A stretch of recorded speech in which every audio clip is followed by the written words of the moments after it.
মেঘ ঠোঁট উল্টে বলল, ইস, এত জোরে কেউ গাঁটটা দেয়?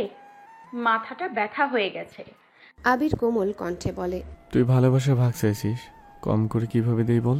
গাঁটটা মারা ভালোবাসা আমি চাইনি। আবির হঠাৎই মেঘের দিকে কেমন করে চাইল, উদ্বিগ্ন কণ্ঠে শুধালো। তো কেমন ভালোবাসা চাইছিস? মেঘ দরদ মাখা কণ্ঠে বলল, আপনাদের মতো আমিও ফুপির সাথে দেখা করতে চাই, গল্প করতে চাই, ফুপির যত্ন পেতে চাই।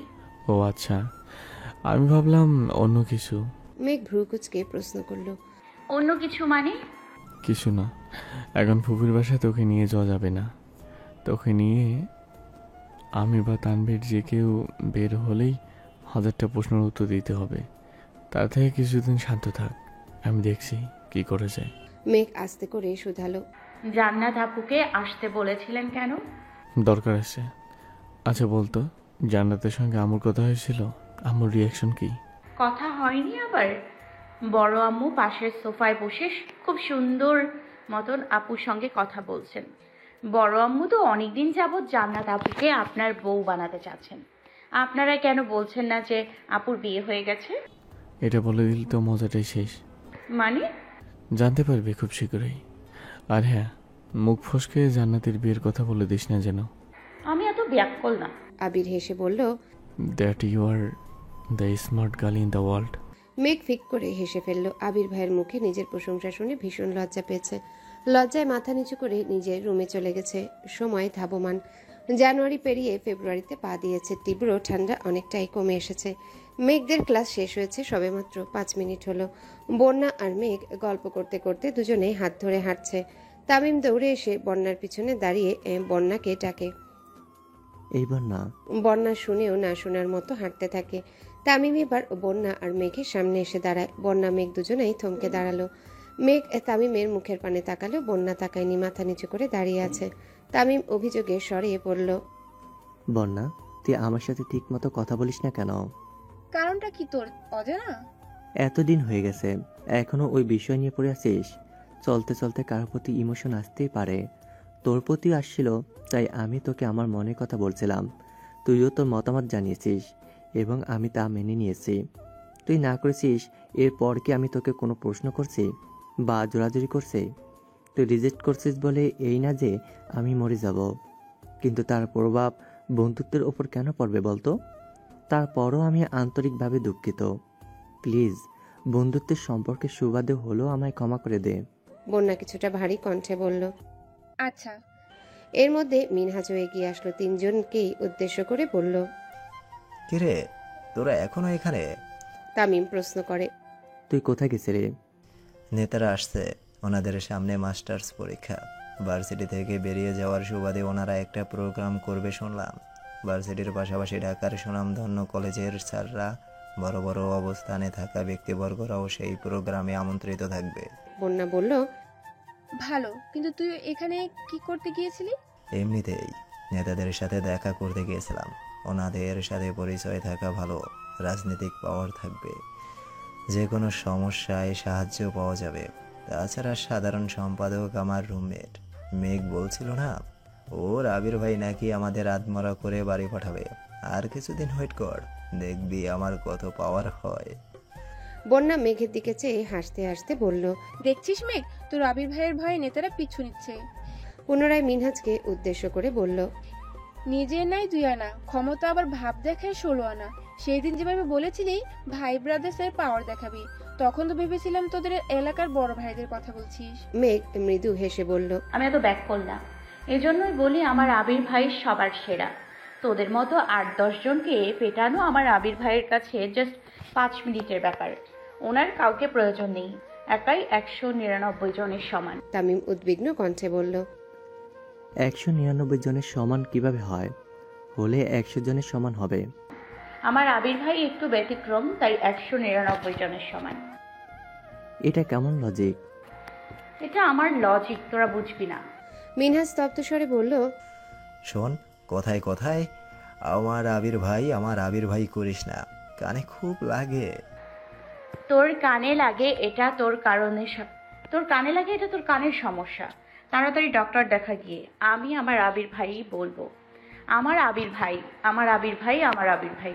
মিনহাজের মেজাজ খারাপ হচ্ছে, তবুও শান্ত থাকার চেষ্টা করছে। মিনহাজ রাগে অন্যদিকে তাকিয়েছে, আকস্মিক মেঘদের দিকে চেয়ে বলল, এই সাইড দিয়ে ভাইয়েরা আসিতেছে। বন্যা, মেঘ, তামিম সাইড হয়ে দাঁড়িয়ে। প্রায় 15-20 জন ছেলে হেঁটে আসছে। রাস্তার পাশে দাঁড়িয়ে থাকা জুনিয়রদের সালাম দেখেই তাদের অবস্থান বোঝা যাচ্ছে। মেঘদের কাছে আসতেই মিনহাজ সুন্দর করে সালাম দিল। সামনের দিকে এক গম্ভীর চেহারার একজন চোখ দিয়ে একটু ইশারা করলো, সালাম গ্রহণ করেছে এটাই বুঝালো। ওনারা পাশ কেটে যেতেই মেঘ বলল, কিরে, তোর ভাই তো সালামের উত্তরটাও দিল না। মিনহাজ বিরক্তিভরা কণ্ঠে বলল, ওনার কি এত মানুষের সালামের উত্তর দেওয়ার সময় আছে নাকি? 2 মিনিট পরেই কিছুটা দূর থেকে হই হুল্লোড়ের শব্দ ভেসে আসছে। মেঘরা পিছনে ফিরে তাকাতে দেখে ছেলেগুলো কাকে ঘিরে কথাবার্তা বলছে। কাকে ঘিরে আছে তা দেখা যাচ্ছে না। কৌতূহল বশতই মেঘ, বন্যা, মিনহাজ, তামিম সবাই সেদিকেই তাকিয়ে আছে। কয়েকজন একটু সরতেই বাইকটা সাইড করে হেলমেট খুলল। মেঘ উত্তেজিত কণ্ঠে চেঁচিয়ে উঠল। আবির ভাই। বাইকটা দেখেই পরিচিত লাগছিল, কিন্তু শিওর ছিল না। হেলমেট খুলতেই মেঘের চোখ কপালে উঠে গেছে, বিস্ময় চোখে তাকিয়ে আছে। বুকের ভেতর হৃৎপিণ্ডটা পিটপিট করছে। মেঘ ভার্সিটিতে ভর্তির পর থেকে আবির মেঘকে নিতে বা দিতে আসলে মেন গেটের কাছেই নামিয়ে দেয়, কখনো ভিতরে আসে না। আজই প্রথম আবির ভিতরে আসছে। মেঘের সাথে সাথে মিনহাজ, তামিম, বন্যাও বেশ অবাক হয়ে আবিরকে বাইক থেকে নামতেই সভাপতি, সহসভাপতি, যুগ্ম সম্পাদক, আহ্বায়ক, সাধারণ সম্পাদক একে একে সবাই আবিরকে জড়িয়ে ধরছে। আবিরও স্নেহের সহিত সবাইকে জড়িয়ে ধরছে। মেঘ, বন্যা সহ বাকিরাও কিছুটা এগিয়ে গেল। কি হচ্ছে কিছুই বুঝতে পারছে না। মেঘ বারবার চোখ কষলে তাকাচ্ছে। আবির ভাইয়ের ভার্সিটিতে কেউ পরিচিত আছে এটা মেঘ জানতই না, তা আবার রাজনৈতিক ছেলেপেলের সাথে। রাগী গুরু গম্ভীর স্বভাবে ছেলেটা হাসি মুখে বলল, থ্যাংক ইউ ভাইয়া, তুমি আমাদের কথা মেনে এত ব্যস্ততার মধ্যেও এসেছো, এইটাই অনেক। আমরা তো ভেবেছিলাম তুমি হয়তো বা আসবেই না। তোরা যে এত বছর পর আমায় স্মরণ করেছিস, সেই অনেক বড় ব্যাপার। তোমাকে কি ভোলা সম্ভব? তোমাকে কি ভোলা সম্ভব? কলেজের হিরো ছিলা তুমি, স্যারদের চোখের মণি, সেই সাথে পুরো কলেজের মেয়েদের ক্রাশ বয়। শেষ লাইনটা কানে যেতে মেঘ সাপের মতো ফোঁস করে উঠল। সূক্ষ্ম দৃষ্টিতে তাকায় আবিরের দিকে। আবির ভাইয়ের আশেপাশে 2-1টা মেয়ের নামই সহ্য করতে পারে না। সে আবির ভাই নাকি কলেজের সব মেয়ের ক্রাশ ছিল। আল্লাহ জানেন কত মেয়ে প্রেমের প্রপোজাল দিয়েছেন আর কত মেয়ের সাথে প্রেম করে বেরিয়েছেন। মেঘ নিজের কপাল চাপড়ে বিড়বিড় করে বলল, মেঘরে তুই শেষ। হাজারো মেয়ের ক্রাশ শুনি, সেখানে তুই কে? তোর দিকে কোনো ছেলে ফিরেও তাকায় না। ক্রাশ তো বহু দূরের বিষয়, তুই আবার আবির ভাইয়াকে চাস? ঠিক লজ্জা লাগে না? আবির ভাই যে বোন হওয়ার সুবাদে তোর সাথে 2-1টা কথা বলে, সেই তোর কপাল। বন্যা মেঘের দিকে তাকিয়ে প্রশ্ন করল। কি বিড়বিড় করছিস? মেঘের চোয়াল আকস্মিক ঝুলে পড়ল। মনের ঘর মেঘাচ্ছন্ন হয়ে গেছে। শক্ত কণ্ঠে বলল, কিছু না। আবির ছেলেটার হাতে চাপড় মেরে বলল, বাজে কথা বাদ দে, হঠাৎ আমায় স্মরণ করার কারণ কি? আরেকজন বলে উঠল, তুমি আমাদের স্পেশাল গেস্ট, তাই স্মরণ করেছি। অবশ্য তোমায় মালা দিয়ে বরণ করা উচিত ছিল। আচ্ছা, সমস্যা নেই, প্রোগ্রামের দিন অবশ্যই মালা দিব। আবির উদ্বিগ্ন কণ্ঠে বলল, এই থাম থাম, আমি বারণ করবো মানে? আমি কি? তুমি আমাদের শ্রদ্ধেয় বড় ভাই, যার জন্য আমরা আজ এই অবস্থানে। আমার জন্য না, বরং তোরা নিজের অবস্থা নিজে তৈরি করেছিস। যখন পথভ্রষ্ট হয়ে গিয়েছিলাম, তখন রাস্তা তো তুমি দেখিয়ে দিয়েছিলে। আচ্ছা বুঝলাম, কিন্তু প্রোগ্রামটা কিসের? প্রোগ্রাম করবি কর, আমার কি কাজ? আমি তো ভার্সিটির কেউ না, পড়িও কি না। ভার্সিটি লাস্টে একটা প্রোগ্রাম করতে যাচ্ছি। পড়নি তো কি হয়েছে? বাইরে পড়তে না গেলে তুমি এই ভার্সিটিরই স্টুডেন্ট থাকতা। এখন কথা হলো, ভার্সিটির পাশাপাশি আমরা আমাদের কলেজের স্যার ম্যাডামকে ইনভাইট করতে যাচ্ছি, আর ইনভাইট তুমি করবা। তাছাড়া তোমাদের মতো সাকসেসফুল কিছু ব্যক্তিগণ এও ইনভাইট করা হবে। তোমরা তোমাদের সুদর্শন চেহারা দেখিয়ে জুনিয়রদের সঠিক পথ দেখাবা। প্রথমত আমি কোনো সাকসেসফুল ব্যক্তি না, দ্বিতীয়ত আমি এই ভার্সিটির স্টুডেন্ট না, তৃতীয়ত তোদের প্রোগ্রামে আমি যাদের ইনভাইট করার কি? প্রথম, দ্বিতীয়, তৃতীয় বুঝি না ভাই।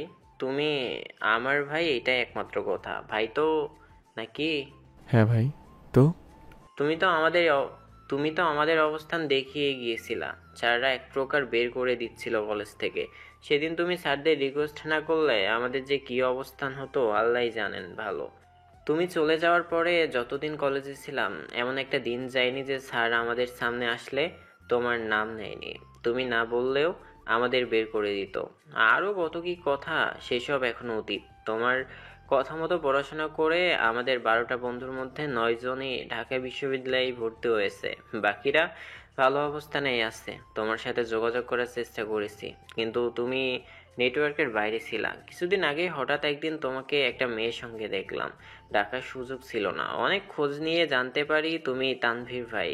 তারপর তানভীরের থেকে ফেসবুক আইডি নিলাম।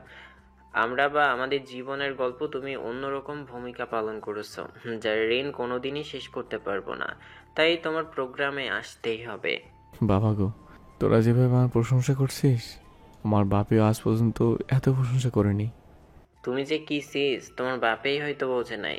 আবির মৃদু হাসলো। আরেকজন বলে উঠল, ভাইয়া জানো, একই শহরে থেকেও গত 5 বছর যাবৎ কোনোদিন কলেজে পা দেয়নি। স্যারদের দেখে মুখ লুকিয়ে চলেছি। এখন তো ভার্সিটি লাইফ শেষ, 2 দিন পর কে কোথায় থাকবো তা জানা নেই। তাই প্রোগ্রামটা করতে চাচ্ছি। ভার্সিটির স্যারদের সঙ্গে কথা বলেছি, ওনাদের আপত্তি নেই। এখন তুমি আমাদের সাথে যাবে। আমাদের পক্ষ থেকে কলেজের স্যারদের একটু বলবে। আমরা বললে যদি না আসে, তুমি বললে নিশ্চয়ই রাজি হবে। আবির রুষ্টস্বরে বলল, সবাই করে দিবে, প্রয়োজনে প্রোগ্রামও আসবো, কিন্তু গেস্ট হিসেবে নয়, সাধারণ মানুষ আর তোদের ভাই হিসেবে। যদি কোনো প্রকার মালা দিয়ে বরণ বা আমায় নিয়ে 500 শব্দের ভাষণ করিস, তাহলে এক একটাকে স্টেজে ফেলে পেটাবো, বলে রাখলাম। তাই বলে আমাদের জীবনের গল্পের নায়ককে প্রশংসা করব না? না, করবি না। আমি শুধু তোদের পথ দেখিয়েছি, বাকি সব তোরা করেছিস। তোদের সাকসেস, তোদের এতে আমার কোনো হাত নেই। তোরা যে আমার কথা মনে রেখেছিস, এতেই শুকরিয়া। এমনও মানুষ আছে যাদের জন্য জীবন দিলেও তারা সেসব ভুলে যায়। দোয়া করি জীবনে সাকসেসফুল হও। দেখো তো, তোমায় রাস্তায় দাঁড় করিয়ে জীবনের ইতিহাস শুরু করে দিয়েছি। চলো ভেতরে চলো। ভেতরে আর যাব না, কথা তো হলোই। আমার নাম্বার ডাক। কবে কলেজে যাবি জানাইস। অফিসে কাজ ফেলে আসছি। একদিন কাজ একটু কম করলে কিছু হবে না। কত বছর পর তোমাকে পেয়েছি, আড্ডা না দিয়ে ছাড়ছি না। চলো চলো। আবির ঘুরতেই মেঘদের দেখতে পায়। কিছুটা দূরেই দাঁড়িয়েছিল ওরা। আবির পিছনে ফিরে তাকায়, আগে দেখতে পায়নি। মেঘ আশ্চর্য নয়নে তাকিয়ে আছে। ওদের সব কথোপকথনই মেঘ মনোযোগ সহকারে শুনেছে। বুঝতে বাকি নেই ওদের পড়াশোনাতে আবির ভাইয়ের অবদান অনেকখানি। তবে সেই ছেলেগুলোর কি হয়েছিল তা শোনার বেশ আগ্রহ জাগছে মেঘের মনে। আবির কিছুটা এগিয়ে এসে মেঘের মুখোমুখি দাঁড়ালো, ছোট করে শুধালো। ক্লাস শেষ? আবিরের কণ্ঠে মেঘ হকচকিয়ে তাকালো। মনোযোগ ছিল অন্য কোথাও। উপর নিচ মাথা নেড়ে বলল, শেষ। কিন্তু আপনি এখানে কেন? মেঘ সব কথা শুনেও না শোনার মতো প্রশ্নটা করেছে। আবির চোখের ইশারায় ছেলেগুলোকে দেখিয়ে বলল, ওদের সঙ্গে দেখা করতে আসছিলাম। ছেলেগুলো এগিয়ে গেছে। আবিরকে না পেয়ে পিছনে ফিরে তাকাতেই মেঘকে দেখলো। 2 কদম এগিয়ে এসে বলল, ওনাকে দেখছিলাম তোমার সাথে। উনি কে ভাইয়া তোমার? আবির তার আগেই বলল, আমার কাজিন। তোরা যা, আমি আসছি। ছেলেগুলো এগিয়ে যাচ্ছে। আবির মেঘকে উদ্দেশ্য করে গলায় তেজ এনে বলল, আড্ডা দেওয়া শেষ হলে বাসায় যা, গাড়ি অপেক্ষা উঠছে। মিনহাজ আর তামিমকে দেখেও না দেখার মতো করে চলে যাচ্ছে। মেঘ পিছন থেকে ডেকে বলল, আমি আপনার সঙ্গে যাব। অনেকদিন হলো আবিরের বাইকে ওঠে না। রাগারাগি মান অভিমানে ঠিকমতো কথাই বলেনি, বাইকে ওঠা তো দূরের বিষয়। আজ মেঘের খুব ইচ্ছা করছে আবির ভাইয়ের সাথে বাইকে ঘুরবে। তাছাড়া ফুপ্পির জন্য মনটা ছটফট করছে। সে প্ল্যান করেছে ফুপ্পিকে দেখে একেবারে বাসায় ফিরবে। আবির 2 আঙ্গুলে ইশারা দিতে মেঘ আবিরের কাছে এগিয়ে গেল। আবির প্রখর তপ্ত স্বরে বলল, আমি না আসলে কি করতি? মিনহাজ আর তামিমের প্রতি ক্রোধ চেপে রাখতে পারছে না। ওদের দিকে তাকালেই অঘটন ঘটতে পারে, তাই তাকাচ্ছে না। মেঘ স্বাভাবিক কণ্ঠে উত্তর দিল, আপনি না আসলে গাড়িতে যেতাম। আপনি এসেছেন তাই বাইকে যাব। আমি তোকে নিতে আসিনি, অন্য কাজে আসছি। মেঘ জেদ দেখিয়ে বলল, আমি এত কিছু জানি না। আপনি আমায় নিয়ে যাবেন, এটাই শেষ কথা। মেঘের জেদের কাছে আবিরের সুপ্ত ক্রোধ হার মানতে বাধ্য হয়েছে। আবির ক্ষীণ হাসল। মেঘ জেদ দেখিয়ে কথা বললে ওর নাক ফুলে যায়, গাল দুটো লাল টকটকে হয়ে যায়। দুধে আলতা চেহারায় রক্তবর্ণের ছাপ ভেসে ওঠে, গলার দুপাশের 2টা রগ ফুলে ওঠে। মেঘকে এভাবে দেখলে আবিরের উদ্বেলিত হৃদয়ের কম্পন তীব্র হয়ে ওঠে। কল্পনার জগতে পাড়ি দিতে ইচ্ছা করে, রক্তাভ দুগালে ভালোবাসার পরশ এঁকে দিতে ইচ্ছা করে। কিন্তু বরাবরের মতোই সে অসহায়। নিজের অনুভূতি লুকাতে হয়। প্রতিভা দীর্ঘশ্বাস ছেড়ে বলল, কিছুক্ষণ অপেক্ষা করতে হবে। ব্যাপার না, অপেক্ষা করব, বিড়বিড় করে বলল। সারা জীবন। আবির দু কদম এগিয়ে পিছনে ফিরে আবারও তাকালো, কিন্তু কিছু বলল না। এখানে তামিম, মিনহাজ আছে যাদের সহ্য হয় না। আবার মেঘকে নিয়ে ভেতরে যাবে, সেখানেও প্রায় 20-30টা ছেলে আছে। কে কোন নজরে মেঘকে দেখবে এই চিন্তায় মেঘকে কিছু বলল না। আবির চলে যেতেই বন্যা দীর্ঘ নিঃশ্বাস ছেড়ে মিনহাজ আর তামিমের দিকে তাকালো। মিনহাজ আর তামিম দুজনাই স্তব্ধ হয়ে আছে। চোখের সামনে এতক্ষণ যা ঘটলো তার কিছুই বিশ্বাসযোগ্য না। নিজের চোখ, নিজের কান, কোনো কিছুকেই বিশ্বাস করতে পারছে না। কোথায় ভেবেছিল ভার্সিটির নেতাদের ক্ষমতা দেখে মেঘদের সামনে একটু ভাব নিয়ে চলবে, উল্টো বড়সড় একটা বাঁশ খেলো তো একদম মেঘদের সামনেই। মেয়েরা মুখে প্রকাশ করুক না করুক, বেশিরভাগ মেয়েরাই দাপটি ছেলেদের পছন্দ করে। কেউ কিছু বললে ছেলেটা যেন মুখ লুকিয়ে সেখান থেকে প্রস্থান না নেয়। মেয়েটার সম্মান বাঁচাতে ছেলেটা যেন প্রতিবাদ করতে পারে। প্রতিনিয়ত আবিরের এত প্রশংসা শুনে মিনহাজও ভেবেছিল রাজনীতি করবে, নেতাদের পরিচিতি লাভ করে মেঘের মন জয় করে নেবে। কিন্তু আবির ক্ষণে ক্ষণে তার সব প্ল্যান ভেস্তে দিচ্ছে। বন্যা ওদের অসহায় মুখের পানে চেয়ে থেকে হঠাৎই হাসি শুরু করেছে। হাসতে হাসতে মেঘের উপর হেলে পড়েছে। বন্যার স্বতঃস্ফূর্ত হাসি দেখে মেঘও হাসলো। বন্যা কেন হাসছে এটা কারোরই অজানা নয়। 2 মিনিট, 5 মিনিট, 10 মিনিট হয়ে গেছে, বন্যা হেসেই যাচ্ছে। হাসতে হাসতে পেট ব্যথা হয়ে গেছে, তবুও বন্যার হাসি থামছে না। মিনহাজ সহ্য করতে না পেরে রাগান্বিত কণ্ঠে বলল, হইছে বইন, থাম, এর বেশি হাসলে মহিরা যাবি। বন্যা হাসতে হাসতে বলল, তোর শ্রদ্ধেয় রাজনীতির বড় ভাইদের আমার সালাম দিস। সালামের সাথে পরে বলিস তুই যে আবির ভাইকে মারার হুমকি দিয়েছিস। আবির ভাইয়ের প্রতি তাদের যে ভালোবাসা দেখলাম, আশা করি তারাই তোকে যোগ্য সম্মান দিয়ে দিবে। মিনহাজ রাগে ফুঁসতে ফুঁসতে বলল, আমি হুমকি দিলাম কখন? তোর ভাই ব্রাদার পাওয়ার দেখাবি বলেছিলি, মনে নেই? এত মন হলো তুই? আচ্ছা বাদ দে। এখন বাদ দিচ্ছি, কিন্তু ভবিষ্যতে এসব আকাশচুম্বী কথাবার্তা বললে তোর শ্রদ্ধেয় বড় ভাইদের বলে দিব। আচ্ছা ঠিক আছে। মেঘ এতক্ষণ যাবতই নিশ্চুপ দাঁড়িয়ে। ইদানিং নিজের সাহস দেখে মাঝে মাঝে নিজেই অবাক হয়ে যায়। আবির ভাইয়ের মুখের উপর জেদ দেখালো। যদি আবির ভাই ভার্সিটি সবার সামনে থাপ্পড় মারতো তবে কি হতো? ভাবতেই ভয়ে কেঁপে উঠছে। সবার সামনে থাপ্পড় খেলে মুখ দেখানোর অবস্থা থাকতো না। আবির কিছুক্ষণের মধ্যে বেরিয়ে আসছে। মেঘ বাসায় চলে গেলে হয়তো বেশিক্ষণ আড্ডা দিত, কিন্তু মেঘকে বাইরে রেখে গেছে, তাই মাথায় চিন্তা কাজ করছে। এজন্য তাড়াতাড়ি চলে আসছে। মেঘকে ডাকতেই মেঘ এগিয়ে গিয়ে বলল, আঙ্কেল কি চলে গেছেন? হ্যাঁ, তুই না বলে বাইকে যাবি, তাই তো আঙ্কেলকে চলে যেতে বলেছি। কেন? আপনার তো অফিস আছে, আমায় নিয়ে গেলে সময় নষ্ট হবে, তাই বলছিলাম আমি গাড়িতে চলে যেতাম। এটা আগে মনে হয়নি? তোর ভাইয়ের মতো রাগ উঠলে তোরও মাথা ঠিক থাকে না, তখন কিছু বোঝার অবস্থাতেও থাকিস না। ব্যাপার না, চল। আমি রিক্সা দিয়ে বাসায় চলে যাই। মেজাজ খারাপ করিস না, চল বলছি। মেঘ ভয়ে ভয়ে এগিয়ে যাচ্ছে। ফুপ্পির বাসায় নিয়ে যাবে না আগেই বলেছে, এখন আবার ফুপ্পির কথা বললে নিশ্চিত মায়ের খাবে। আবির একটা রিক্সা ঠিক করে বন্যাকে যাওয়ার জন্য ইশারা করলো, তারপর মেঘকে নিয়ে চলে গেছে। বাইক চলছে, কিন্তু মেঘ স্ট্যাচুর মতো বসে আছে, কোনো কথা বলছে না। আবির স্ট্রিট ফুড দেখে কয়েকবার জিজ্ঞাসা করেছে খাবে কিনা, মেঘ শুধু না করেই যাচ্ছে।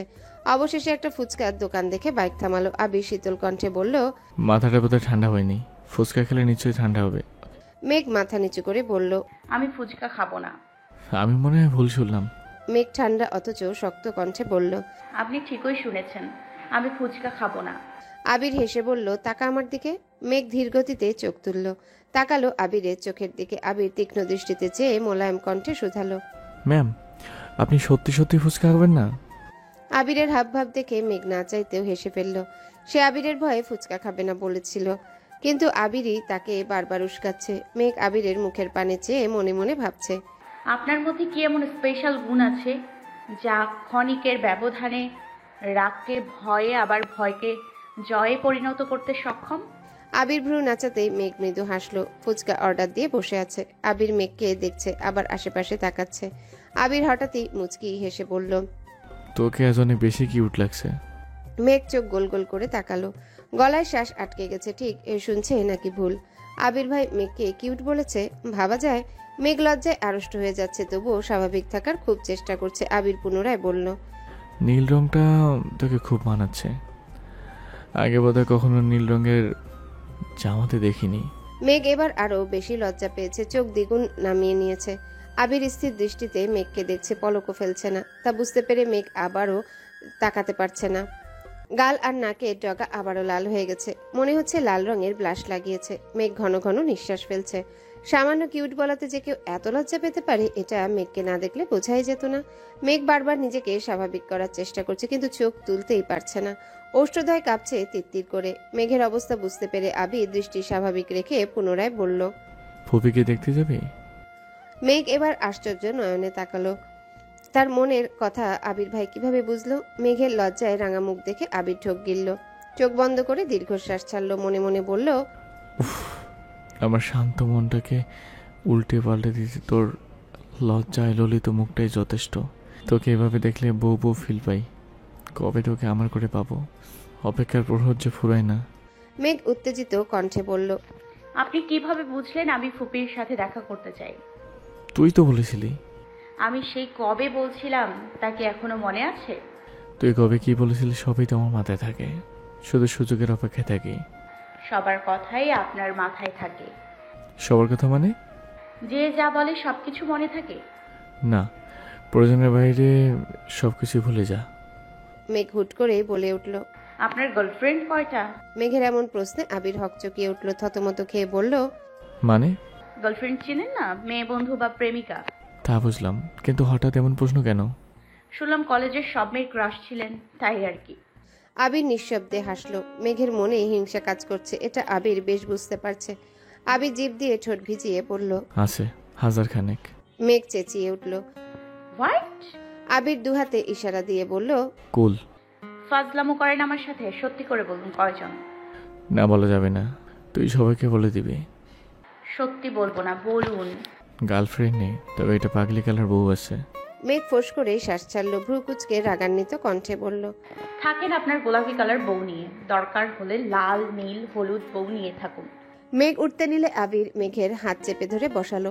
তপ্তস্বরে বলল, আমার লাল নীলের প্রয়োজন নেই, আমার গোলাপিটাই যথেষ্ট। ফাজলামি বন্ধ করুন, মেজাজ খারাপ হচ্ছে। কি আমার মেজাজ গো? তাও আবার একটু পরপর খারাপ হয়। আচ্ছা ঠিক আছে, বন্ধ করলাম। তুইও আমায় এমন প্রশ্ন আর করবি না। করলাম না এমন প্রশ্ন। ফুচকা খেয়ে শেষ করে আবিরের সঙ্গে ফুপ্পির বাসায় আসছে।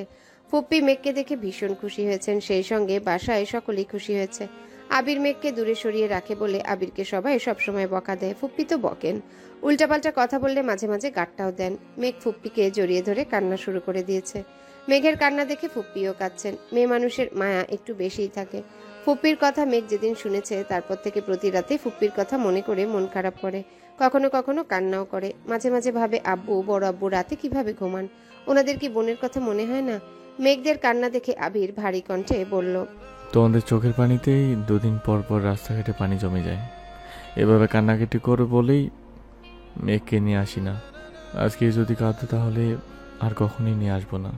দুজনার কান্নাই কমে এসেছে। আইরিন মজার ছলে বলল, ওদের কান্নায় যদি রাস্তায় পানি ওঠে, তোমার কান্নার কারণে নিশ্চয়ই বাংলাদেশে বন্যা হবে। আবির গম্ভীর কণ্ঠে বলল, হ্যাঁ, সামনের বন্যায় তোমাকে ভাসায় দিবে না। আমি সাঁতার পারি। তাহলে তো আরো ভালো। সাঁতার কেটে শ্বশুর বাড়ি যাবি, আবার বাপের বাড়িতে আসবি। কিসের শ্বশুর বাড়ি? কার শ্বশুর বাড়ি? আবির ফুপিকে উদ্দেশ্য করে বলল, ফুপি, তোমার মেয়ের জন্য ছেলে দেখা শুরু করেছি। এই বর্ষার আগে বিয়ে দিয়ে দেবো। আইরিন আর্তনাদ করে ওঠে, না, কিসের বিয়ে? নিজের বিয়ের খবর নেই, আমার পিছনে লাগছো। তুমি আগে বিয়ে করো। আবির ঠাট্টার স্বরে বলল, আমি খবর পাইছি তুই জান্নাতকে খুব জ্বালাস, আমার বউকে জ্বালাবি না। তার কি গ্যারান্টি আছে? এই জন্য তোকে বিয়ে দিয়ে তারপরেই বিয়ে করব। আইরিন জান্নাতকে জিজ্ঞাসা করলো, ভাবি, সত্যি করে বলো, আমি তোমায় জ্বালাই? জান্নাত এপাশ ওপাশ মাথা নেড়ে হেসে উত্তর দিল, কখনোই না। আইরিন মেঘকে শুধালো, মেগাপু, আমি কি তোমায় জ্বালাই? আবির মাথা নিচু করে জিভে কামড় দিয়ে বসে আছে, মনে মনে বলছে, এই মেয়েটা নিশ্চিত ফাঁসাবে। মেঘ স্বাভাবিকভাবেই উত্তর দিল, কই না তো, তুমি তো অনেক লক্ষ্মী মেয়ে। এবার আইরিন আবিরের দিকে তীক্ষ্ণ দৃষ্টিতে চেয়ে বলল, দেখছো, আমি কাউকেই জ্বালাই না। পরিস্থিতি স্বাভাবিক করতে আবির বলল, সেসব পরে দেখা যাবে। খুবই খুব ক্ষুধা লেগেছে, দুপুরে খাইনি, খেতে দাও। জান্নাত বলল, আপনারা ফ্রেশ হন, আমি এক্ষুনি খাবার দিচ্ছি। 1-2 ঘন্টা গল্প করে মেঘকে নিয়ে বাসায় ফিরছে। রাস্তায় যেতে যেতে মেঘ হঠাৎই আবিরকে ডাকলো, আবির ভাই, হুম। আমাদের ভার্সিটির ছেলেগুলো কি আপনার কলেজের? হ্যাঁ, একবার জুনিয়র ছিল। ওরা আপনার এত প্রশংসা করছিল কেন? আপনি কি করছিলেন? তুই কি সব শুনে ফেলেছিস? জি। কলেজে থাকাকালীন একটু ঝামেলা হয়েছিল, তখন স্যারদেরকে রিকোয়েস্ট করেছিলাম, এই আর কি। কি ঝামেলা সেটা তো জানতে চাচ্ছি। জানতেই হবে। জি। ওরা কলেজে ভর্তির পর কিছুদিন নিয়মকানুন মেনে চলেছে, রেজাল্টও ভালো করেছিল, কিন্তু 6 মাস পর থেকে কোথাকার কোন ছেলেদের সঙ্গে মিশে নেশা করে এক একটা ধ্বংসের দ্বার প্রান্তে চলে গেছিল। পড়াশোনার অবস্থা নেই, নিয়ম মানে না, সদস্যদের সাথে উগ্র আচরণ, পরীক্ষার রেজাল্ট খারাপ করেছে। সব মিলিয়ে স্যারেরা সিদ্ধান্ত নিয়েছিল সবটার বাবা মাকে এনে অপমান করে কলেজ থেকে বহিষ্কার করে দিবে। আমি কয়েকজনের মধ্যে 2-3 জন বাদে সবগুলো পারিবারিক অবস্থা খুব খারাপ। বাবা মা অনেক কষ্ট করে টাকা ইনকাম করে ঢাকা শহরে ছেলেকে পড়াতে পাঠিয়েছে, আর এগুলো সঙ্গ দেশে নিজের জীবন ধ্বংস করেছে। জানার পর নিজেরই কষ্ট লাগছিল। তারপর ওদের সঙ্গে কিছুদিন বসেছি, ওদের বাসার গল্প শুনেছি, বুঝিয়েছি। তখন আমার ক্ষুদ্র মাথায় যা মনে হয়েছিল তাই করেছি আর কি। যখন দেখলাম ওরা আমার কথা একটু একটু মানতে শুরু করেছে, তখন সাথে রিকোয়েস্ট করলাম যেন পরবর্তী পরীক্ষা পর্যন্ত ওদের সময় দেয়। স্যারদের খুব আদরের স্টুডেন্ট ছিলাম বলে হয়তো স্যারেরা মনে নিয়েছিল। 3য় সেমিস্টারের মোটামুটি ভালো রেজাল্ট করেছে, তারপর আমিও চলে গেছি, ওদের খবর নেওয়া হয়নি। বাহ, কি? আপনি খুব ভালো। ধন্যবাদ ম্যাম। আবির মেঘকে বাসার সামনে নামিয়ে দিয়ে আবারও অফিসে চলে গেছে। আজ 7 ফেব্রুয়ারি। ভার্সিটিতে যেতেই নজর পড়ে অনেকেই গোলাপ হাতে ঘুরছে। কেউ কেউ বন্ধুদের দিচ্ছে, কেউ আবার বান্ধবীকে দিচ্ছে। মেঘ, বন্যা এসব ডে কখনো পালন করে না, মনেও থাকে না কবে কি ডে। হঠাৎ মিনহাজ একটা গোলাপ এনে মেঘকে দিয়ে বলল, হ্যাপি রোজ ডে। বন্যার দিকে তাকিয়ে বলল, একটাই ফুল পাইছি রে, না হয় তোকে দিতাম, এখন তোর বেবিকেই দিই। মেঘ আশেপাশে তাকালো, হঠাৎই মাথায় ভূত চেপেছে, গম্ভীর কণ্ঠে বলল, আমি তোর থেকে গোলাপ নিব না, শুধু আবির ভাইয়ের থেকে নিব। বন্যাকে দিয়ে দে। মিনহাজ না চাইতেও বন্যাকে দিল, কিন্তু বন্যাও নেয়নি, বরং উল্টো বলল, তোদের থেকে ফুল নিতেও ভয় করে, কার মনে কি চলে তোরাই জানোস। মেঘ আজ তাড়াতাড়ি করে বাসায় চলে আসছে। ছাদ থেকে একটা লাল টকটকে গোলাপ এনে সাথে একটা চিরকুট লিখে আবিরের রুমে রেখে আসছে। আবির সন্ধ্যার দিকে বাসায় ফিরে দেখলো টেবিলের উপর গোলাপ আর চিরকুট রাখা।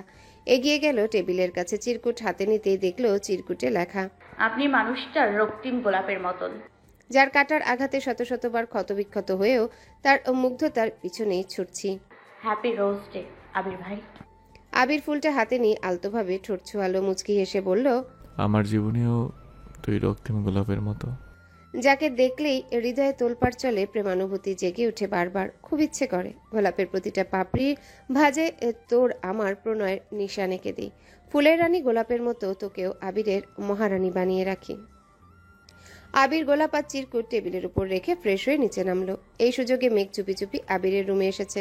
চিরকুট আর ফুল যেভাবে রেখেছিল সেভাবেই আছে দেখে মেঘের প্রফুল্ল মন সহসা খারাপ হয়ে গেছে। ঠোঁট ফুলিয়ে শ্বাস ছাড়ল। আবির ভাই এখনো দেখেনি ভেবেই মেঘের আনন্দিত বদন বদলে গেছে। মাথা নিচু করে মনে মনে বিড়বিড় করতে করতে রুম থেকে বেরিয়ে ব্যালকনিতে হাঁটছে। আচমকায় ভারী কিছুর সাথে কপাল ঠেকে। বডি স্প্রে তীব্র ঘ্রাণ নাকে লাগতেই আবেশে চোখ বন্ধ হয়ে আসে। সামনে দাঁড়ানো ব্যক্তিটা যে মেঘের একান্ত ব্যক্তিগত প্রিয় পুরুষ তা বুঝতে বাকি রইল না।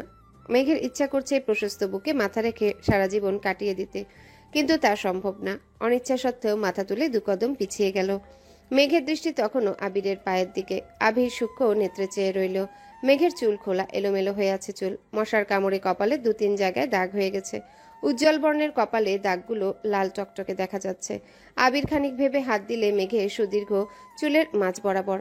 চুলের আগা শুকিয়ে গেলেও মাঝামাঝি আর গোড়ার দিকে চুলগুলো এখনো ভেজা। আবিরের কুচকানো ভ্রুযুগল একসঙ্গে লেগে গেছে। দাঁত খিচে গম্ভীর কণ্ঠে বলল, এই অনিয়ম কি সারা জীবন করবি? কথা শুনবি না আমার? মেঘ শশব্যস্ত চোখে তাকালো আবিরের দিকে। আবিরের ভারী কণ্ঠস্বর শুনে মেঘের মুখটা আরও চুপসে গেছে। চাহনিতে শীতলতা, মন জুড়ে তার অন্য চিন্তা ঘুরপাক খাচ্ছিল। আবির ভাই চিরকুট দেখে কিভাবে রিয়্যাক্ট করবেন তাই ভাবছিল। আবিরের হাত তখনও মেঘের চুলে। দ্বিতীয়বার কণ্ঠ দ্বিগুণ ভারী করে বলল, কি বললাম আমি? আগের কোনো কথাই মেঘের কর্ণকুহরে পৌঁছায়নি। এটা আবিরকে কিভাবে বলবে? নিরুপায় হয়ে মেঘ উল্টো প্রশ্ন করলো। আমি কি করেছি? অসময় শাওয়ার নিচ্ছিস কেন? দুদিন পর পর যে মাথা ব্যথায় ভুগিস, মনে থাকে না? তোকে সকাল সকাল শাওয়ার নিতে বলেছিলাম, কথা মানিস না কেন? একদমই কথাগুলো বলল আবির, চোখে সাফ রুষ্টতা। মেঘের অনিয়ম সহ্য করতে পারে না সে। মেঘ মনে মনে উত্তর সাজাচ্ছে, কি বললে এ যাত্রায় উদ্ধার হতে পারবে সেসব ভাবছে। মেঘ উদ্বেগপূর্ণ কণ্ঠে বলল, ভার্সিটি থেকে এসে ঘুমিয়ে পড়েছিলাম, তাই একটু দেরি হয়ে গেছে। কাল থেকে শাওয়ার নিয়ে তারপর ভার্সিটি যাবি, মনে থাকবে? মেঘ ঘাড় কাত করে সম্মতি জানালো। ধমক খায়নি ভেবেই মনে মনে আনন্দিত হলো। আবির মেঘের চুল থেকে হাত সরিয়ে নিল। কপাল গুজিয়ে আবির পুনরায় আওড়ালো। এভাবে ভালোবাসার নিশান নিয়ে ঘুরতে লজ্জা লাগে না? মেঘ থতমত খেয়ে বলল, মানে কার ভালোবাসা, কিসের নিশান? আবির নিজের ফোনে সেলফি ক্যামেরা অন করে মেঘের সামনে ধরল। কপালের মাঝ বরাবর মশার কামড়ে 3টা দাগ, নাকের ডগায় একটা, থুতনির পাশে একটা, দু একটা গলাতেও আছে। মেঘ কি বলবে উত্তর খুঁজে পেল না। আবির কণ্ঠ খাদে নামিয়ে বলল, বুঝলাম মশাকে ভালোবাসিস, তাই বলে দাদির নিশান নিয়ে ঘুরতে হবে? মেঘ আহাম্মকের মতো চেয়ে আছে। আবিরের মুখের ভঙ্গি দেখে মেঘও ওষ্ঠ উল্টালো। আবির পাশ কাটিয়ে যেতে নিলে মেঘ তড়িঘড়ি করে বলল, আমি মশাকে ভালোবাসি না। তা তো নিশান দেখেই বোঝা যাচ্ছে। মেঘ আবিরের পেছনে দাঁড়িয়ে বিড়বিড় করে বলল, আমি মশাকে না, আপনাকে ভালোবাসি। আপনি কি বোঝেন না? আবির মুচকি হাসলো। কথাটা ঠিকই তার কান পর্যন্ত পৌঁছেছে। সহসা হাসি থামিয়ে ঘাড় হালকা ঘুরিয়ে মেঘের দিকে আর চোখে তাকিয়ে বলল, মশারিটা নিয়ে ঘুমাস। দীর্ঘ কদম ফেলে আবির ব্যালকনিতেই হাঁটছে আর মনে মনে বলছে, যে অঙ্গে আবিরের ভালোবাসার নিশান থাকার কথা, সে অঙ্গে অন্য কোনো নিশান আবির সহ্য করবে না। সেটা যদি সামান্য মশাও হয় তবুও না। রুমে ঢুকতে ঢুকতে বিড়বিড় করে বলে, মাহাদেবা ইজ মাইন। বলেই ফোঁস করে নিঃশ্বাস ছাড়ল। নিঃশ্বাসের তীব্রতায় বোঝা যাচ্ছে মশার প্রতি তার কতটা হিংসা কাজ করছে। রুমে ঢুকে দরজা বন্ধ করে ঘণ্টাখানেক মেঘের চিরকুট আর গোলাপ হাতে বসে রইল। কল্পনায় কতটা পথ হেঁটে আসছে কে জানে। তারপর একটা ডায়েরির ভাজে গোলাপ আর চিরকুট রেখে শুয়ে পড়েছে। ভ্যালেন্টাইন সপ্তাহ চলছে, প্রতিদিনই কোনো না কোনো স্পেশাল ডে। আবির প্রতিদিন অফিস থেকে ফিরে টেবিলে একটা চিরকুট দেখতে পায়। Propose day, chocolate day, teddy day, এক একটা ডেতে এক একটা স্পেশাল চিরকুট, সাথে চকলেট, টেডি কিছু না কিছু থাকে। কিন্তু আবিরের কোনো প্রতিক্রিয়ায় মেঘের চোখে পড়ে না। আবির অফিসে চলে গেলে মেঘ ছুটে যায় আবিরের রুমে খুঁজে নিজের দেওয়া চিরকুটগুলো, কিন্তু কিছুই খুঁজে পায় না। আবিরের রুমের প্রত্যেকটা জিনিসে তালা দেওয়া। টেবিলের উপরে রাখা বই খাতা থেকে সব চেক করেছে, কিন্তু কিচ্ছু পায়নি। মেঘ বিড়বিড় করে বলে, হিটলার ব্যাটা জিনিসগুলো যেমন তালা দিয়ে রাখছে, নিজের কলিজাটাকেও তালা মেরে রাখছে। যতই তালা দিয়ে রাখুন না কেন, আমি তালা ভেঙে হলেও আপনার হৃদয়ে জায়গা করে নিবই। আজ প্রমিস ডে। আবির অফিসের কাজে সকাল সকাল বেরিয়ে গেছে। মেঘ ভার্সিটিতে এসেছে। মনটা তেমন ভালো না। আশেপাশে সবাইকে এটা সেটা প্রমিস করছে। মেঘ তাকিয়ে তাকিয়ে সেই দৃশ্য দেখছে। আবির ভাই থেকে চকলেট, টেডি যেখানে পায়নি, সেখানে প্রমিস ডেতে কোনো প্রমিস আশা করা বোকামি ছাড়া কিছুই না। এর মধ্যে বন্যা আসছে। মেঘের মন খারাপ দেখে উদ্বিগ্ন কণ্ঠে শুধালো, কি হয়েছে বেবি, মন খারাপ কেন? কিছু হয়নি, এমনি ভালো লাগছে না। এমনি তো না, অবশ্যই কারণ আছে। আবির ভাইয়া কিছু বলেছে? অথবা তানবীর ভাই? না। মিনহাজ, তামিমরা কিছু বলেছে? না। তাহলে হয়েছেটা কি? আজকে কি ডে জানিস? বন্যা স্বাভাবিক কণ্ঠে বলল, এইসব ডে দিয়ে আমার কি কাজ? আমি জেনে কি করব, তুই বল। আজ প্রমিস ডে। দেখ, চারপাশে সবাই সবাইকে প্রমিস করছে, আমায় কেউ প্রমিস করে না। ওরে আমার বেবিটা, তোমার প্রমিস লাগবে, আগে বলবো না? বন্যা নিজের ওড়না থেকে একটা সুতা ছিঁড়ে মেঘের কনিষ্ঠ আঙ্গুলে পেঁচিয়ে মোলায়েম কণ্ঠে বলা শুরু করলো, আজকে স্পেশাল দিনে আমি বন্যা তোকে প্রমিস করছি, আমাদের বন্ধুদের সম্পর্ক সারা জীবন অটুট থাকবে। জীবনে যতই ঝড় আসুক না কেন, সেই ঝড়ের কবলে দুজন পৃথিবীর 2 মিনিট তো চলে যায় না কেন, তারপর আমাদের বন্ধুত্ব এইরকমই থাকবে। তোর যে কোনো বিপদে আমায় পাশে পাবি। আজে বাজে অজুহাত দেখিয়ে আমি কোনো দিন তোর থেকে দূরে সরে যাব না। Promise. Happy promise day dear. Megh সঙ্গে সঙ্গে বন্যাকে জড়িয়ে ধরেছে। বন্যা ছোট থেকে খুব ম্যাচিউর একটা মেয়ে। মেঘ আর বন্যার মধ্যে মেঘ ঠিক যতটা দুষ্টু আর উগ্র, বন্যা ঠিক ততটাই শান্ত। দুষ্টুমির জন্য মেঘ স্যার ম্যামদের কাছে অনেক বকা খেয়েছে। বন্যা যথাসম্ভব মেঘকে বাঁচিয়ে রাখার চেষ্টা করেছে। মেঘের রাগ বেশি হওয়ায় সামান্য বেঞ্চে বসা নিয়েও স্কুল লাইফে বান্ধবীদের সাথে ঝগড়া লেগে যেত। সেখানেও বন্যা ঝগড়া মীমাংসা করে দিত, মেঘকে বুঝিয়ে রাগ কন্ট্রোল করাতো। বয়স বাড়ার সাথে সাথে মেঘের চঞ্চলতাও কমে এসেছে। বাড়িতে মিম আর আদির সাথে টুকটাক দুষ্টুমি করলেও বাইরে এখন খুব ভদ্র থাকার চেষ্টা করে। মেঘ যে পরিস্থিতিতে থাকুক না কেন বন্যাকে সে চোখ বন্ধ করে ভরসা করতে পারে। বন্যা ও মেঘকে বোনের মতোই যত্নে রাখে। এত বছরের বন্ধুত্বেও বন্যা এত সুন্দর করে কখনো প্রমিস করেনি। মেঘও বন্যাকে জড়িয়ে ধরে বলল, আমিও তোকে প্রমিস করছি, আমি যতদিন বেঁচে থাকবো ততদিন তোর বেস্ট ফ্রেন্ড হয়ে থাকবো। তোর সাথে কত দুষ্টুমি করেছি, ঝগড়া করেছি, রাগ দেখিয়েছি, ইনফ্যাক্ট এখনো কত রাগ দেখাই। তুই কি সুন্দরভাবে মেনে নিস। তোর মতো বান্ধবী পাওয়া সত্যি ভাগ্যের বিষয়। আমি খুব ভাগ্য করে তোকে আমার জীবনে পেয়েছি। তোকে কখনোই হারাতে চাই না, আমি খুব ভালোবাসি তোকে। বন্যাও আহ্লাদি কণ্ঠে বলল। আমিও খুব ভালোবাসি। মিনহাজ আর তামিম দুজনেই একসঙ্গে বলে উঠল। আহা গো, দুই বান্ধবীর কত প্রেম। মেঘ হাসি মুখে নিজের কনিষ্ঠা আঙ্গুল ওদের সামনে ধরে উত্তেজিত কণ্ঠে বলল, দেখ, আমার বেস্টু আমায় প্রমিস করেছে। মিনহাজ মাথা চুলকে বলল, ওহো, আজ তো প্রমিস ডে, মনেই ছিল না। প্রমিস করতে হবে তো। মেঘ উঠে যেতে যেতে বলল, আমার বেস্টু আমায় প্রমিস করে ফেলেছে। এখন আমার আবির ভাইয়ের প্রমিস প্রয়োজন। আবির ভাই যদি একবার বলে কখনো ছেড়ে যাবে না, তাহলেই আমার জন্য যথেষ্ট। তোদের প্রমিস দিয়ে কি ঘোড়ার ঘাস কাটবো? এভাবে অপমান করলি, দেখবি তোর আবির ভাই তোকে প্রমিস করবে না। এটা আমার অভিশাপ। মেঘ হাতের কলম ছুঁড়ে মারে। কলমটা ঠিক মিনহাজের কপালে লাগে। মিনহাজ ব্যথায় উফ করে ওঠে। মেঘ রাগান্বিত কণ্ঠে বলে, শকুনের দোয়ায় গরু মরে না, আর যদি মরে তাহলে তোকেও মরতে হবে। মেঘ ক্লাস শেষ করে বাসায় আসছে, মনটা ভীষণ অস্থির। আবির ভাইয়ের প্রতিক্রিয়া বুঝতে পারে না বলে আজ কোনো চিরকুট লিখেনি। চিন্তা করেছে সরাসরি আবিরকে বলবে। মেঘ ব্যালকনিতে দাঁড়িয়ে অপেক্ষা করছিল। সন্ধ্যার খানিক বাদে আবির বাসায় ফিরেছে। আবির রুমে ঢুকে টেবিলের দিকে তাকায়। আজ কোনো চিরকুট নেই দেখে আনমনে কপাল গোটালো। ড্রেস চেঞ্জ করে শাওয়ার নিতে চলে গেছে। প্রায় 30 মিনিট পর মেঘ আবিরের রুমে আসলো। আবির তখন ড্রেসিং টেবিলের সামনে দাঁড়িয়ে ভেজা চুল ঝাড়ছিল। আগের ড্রেসিং টেবিলের ভাঙার পর সেটা পাল্টিয়ে নতুন একটা আনিয়েছে। আগেরটার থেকেও এটা অনেক বেশি সুন্দর। আবির রুমে না থাকলে মেঘ প্রায় প্রায় এসে ড্রেসিং টেবিলের সামনে সাজুগুজু করে ছবি তুলে। আবিরের চুলের পানি ছিটকে গিয়ে মেঘের গায়ে পড়ে। মেঘ সেখানেই থমকে দাঁড়ায়। ঘাড় ঘুরিয়ে আবিরকে দেখলো। আয়নায় তাকিয়ে কিছু একটা ভাবছিল আবির। হঠাৎ মেঘের উপস্থিতি বুঝতে পেরে কিছুটা নড়ে ওঠে। ঠান্ডা কণ্ঠে শুধালো, কিছু বলবি? আপনি কিছু বলবেন? না। কিছু বলেনি? না। আজকে কি ডে বলুন তো? মানডে মানে সোমবার। কেন? এই ডের কথা বলিনি। আবির আর চোখে চেয়ে শুধালো, তাহলে কোন ডে? মেঘ সূক্ষ্ম নেত্রে তাকালো, তপ্ত স্বরে বলল, আপনার টেবিলের ওপর রাখা চিরকুটগুলো দেখেননি?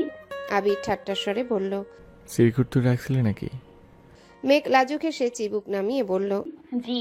আবির টেবিল থেকে ফোন নিয়ে কিছু চেক করতে করতে বলল, কি ছিল সিরকুটে?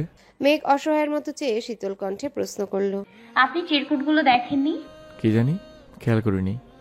মেঘের তৎক্ষণাৎ মিনহাজের অভিশাপের কথা মনে পড়ে গেছে। সেই সঙ্গে আবিরের কথাটা আগুনে ঘি ঢালার মতো কাজ করেছে। মেঘের মেজাজ খারাপ হলো। রাগান্বিত কণ্ঠে বলল, আমার চিরকুটগুলো আমায় দিন, আপনার সাথে আর কোনো কথা নেই। আবির শশব্যস্ত হয়ে ফোন থেকে চোখ সরিয়ে মেঘের দিকে তাকালো। মৃদু হেসে জানালো, কোথায় উড়ে গেছে কে জানে। রাগে মেঘের চোখ জ্বলছে। মিনহাজের দেয়া অভিশাপটা বারবার মনে পড়ছে আর তেলে বেগুনে জ্বলে উঠছে। রাগের মাথায় হুট করেই বলে উঠল, আপনি আমার জীবনে কেন আসছেন?